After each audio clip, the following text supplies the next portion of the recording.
100 million साल पहले एक अफ्रीकी समुद्र तट पर 1 मीटर से कम लंबी छिपकली भटक रही थी। शायद भोजन की तलाश में थी। यह छोटा जीव बाद में प्रसिद्ध मोसासौर में विकसित हो जाएगा। उस समय वे सिर्फ तुच्छ भूमि में रहने वाले सरीसृप थे। मुख्य रूप से डायनासोर के वर्चस्व वाले युग में चट्टानों या समुद्र तटों पर रहते थे। वे 1 मीटर से कम लंबे हैं। उन्हें न तो आक्रामक बना दिया है और न ही अच्छी तरह से बचाया गया है। इस अवधि के दौरान किसी भी मांसाहारी जानवर उन्हें शिकार समझेंगे। अचानक भोजन की तलाश करने वाली छिपकलियों ने संभावित शिकार देखा।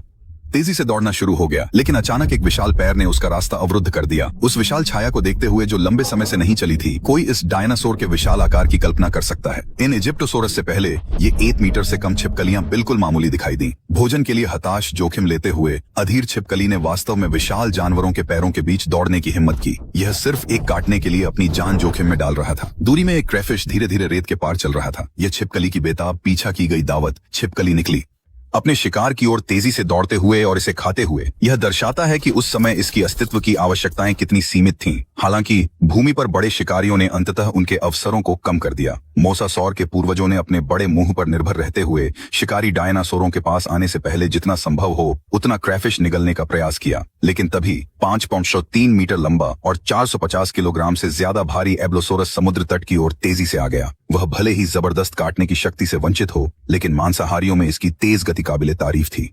पूरी गति से भी ये छोटे छिपकलियों के छोटे कदम एबेला स्रोतों के लंबे पैरों से आगे नहीं बढ़ सकते। जिन्होंने अपना भरा खाया था वे एबेलिसोरस का भोजन बन गए, जबकि आधे खिलाए गए छिपकलियों को एबिसोरस द्वारा दिशा बदलने और चट्टानों की ओर भागने के लिए मजबूर किया गया था।